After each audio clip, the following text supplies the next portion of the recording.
where a member of a house makes a claim that he and any other members of his legislature party constitute the group representing a faction which has arisen as a result of a split in the original political party. Any such group consists of not less than 1/3 of the members of such legislative party. He shall not be disqualified under subparagraph 1 on the ground that he has voluntarily given up or that he has voted or abstained from voting. From the time of such split, such faction shall be deemed to be the political party to which he belongs for the purposes of subparagraph 1 of para 2 and to be his original political party for the purpose of this paragraph. So what's one thing is quite clear, that the paragraph 3 dealt with factions. An argument to say that I am the party is contrary to the constitutional framework. Because he is not the party. Because the party is registered under section 29A of the Representation of Peoples Act. The office bearers of the party are communicated to the Election Commission.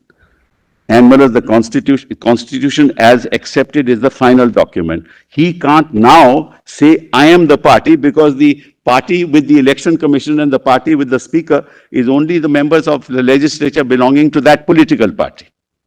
So you can't say, I am the party. So that proposition is unfounded in constitutional law. So I'll read, I go back, to my submissions. So, I go back to my page 5. Thus, paragraph 3 as it stood, I'm sorry, you also have that? Yes. Yes. Thus, paragraph 3 as it stood recognized a faction of the legislature party arising as a result of a split in the political party. And, your lordships have now read all the documents till July the 4th. Is there any reference to any split? No reference. No mention of split.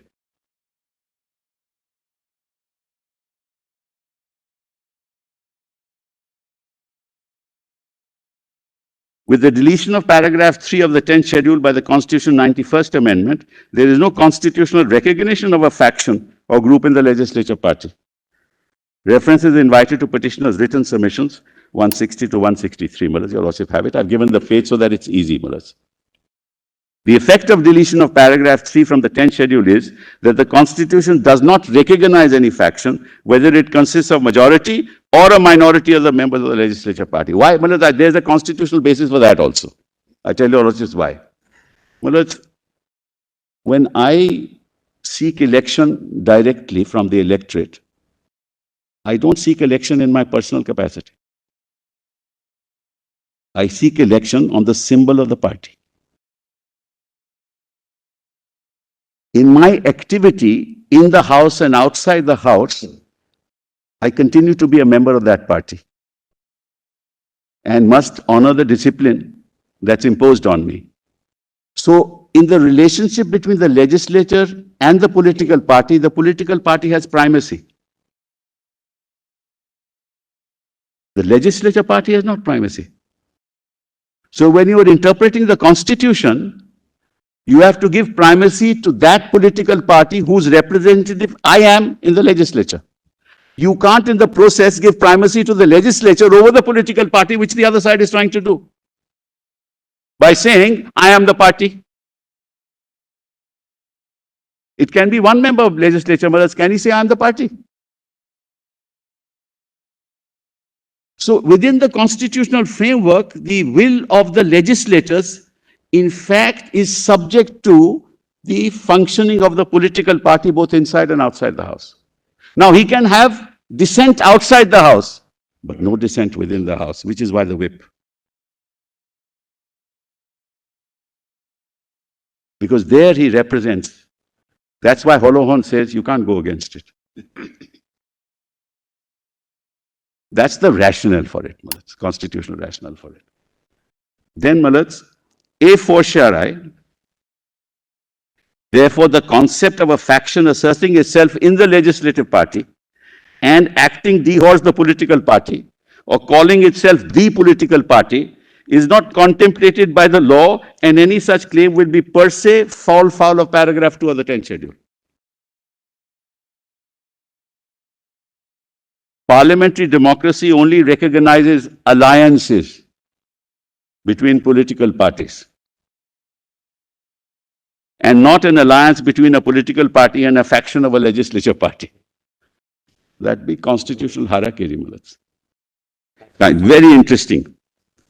It is submitted that the governor cannot recognize the rebel MLAs and of political parties, as that would ring a death knell on the working of a multi-party democracy.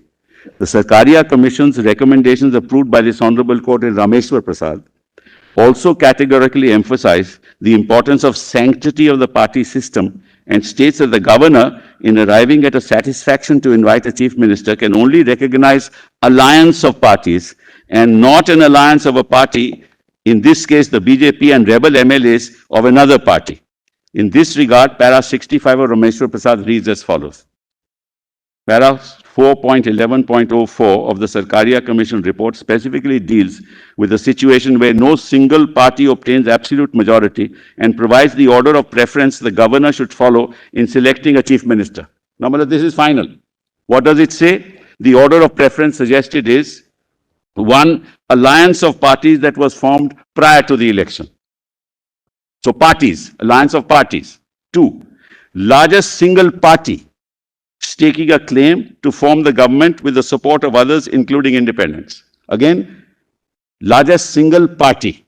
3, post-electoral coalition of parties with all the partners in the coalition joining the government. And 4, a post-electoral alliance of parties with some of the parties in the alliance forming a government and remaining parties, including independents, supporting the government from outside.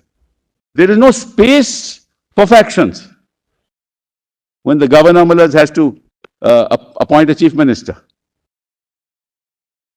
Now, if all of Shiv Sena had gone to the BJP, governor will call for a floor test.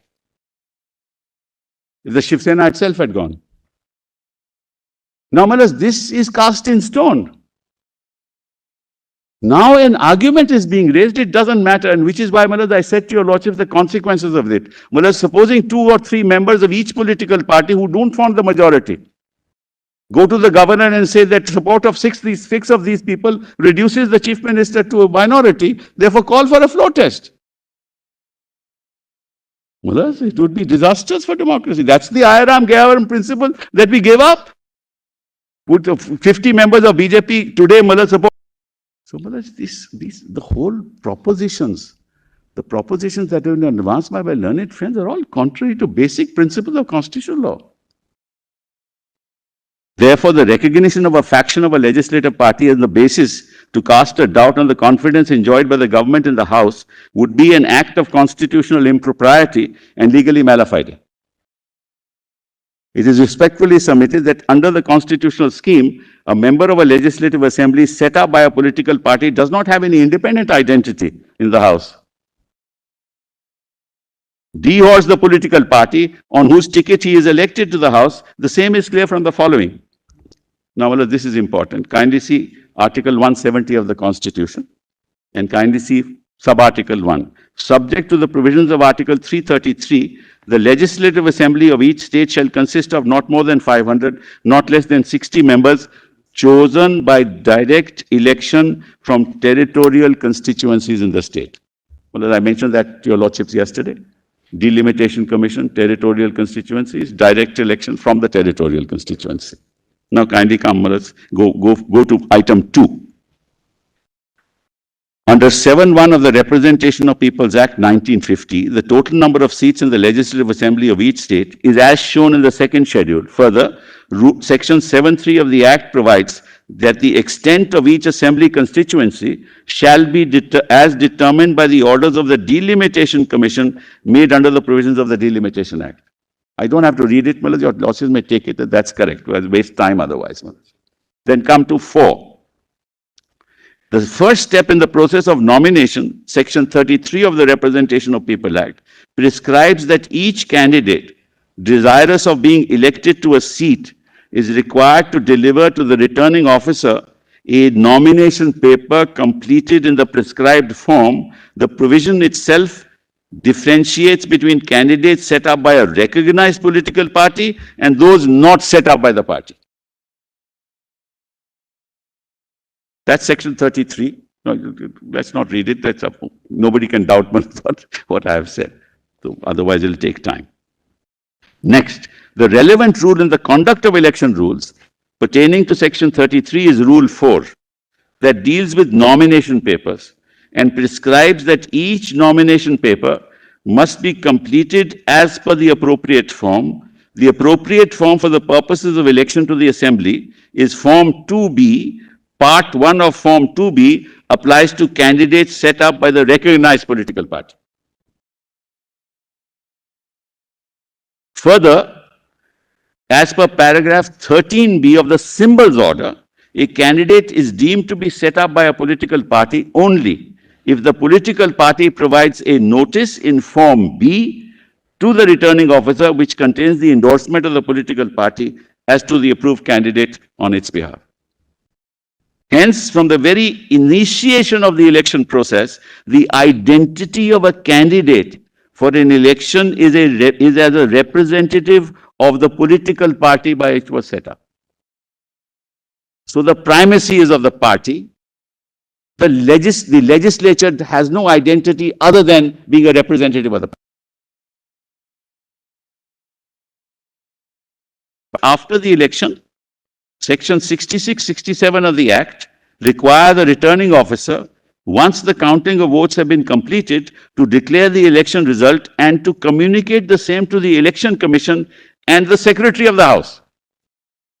That's very important, Melissa. Kindly see that, 67 of the... That's okay. I think, you have paraphrased it and there is no reason to doubt it. All right.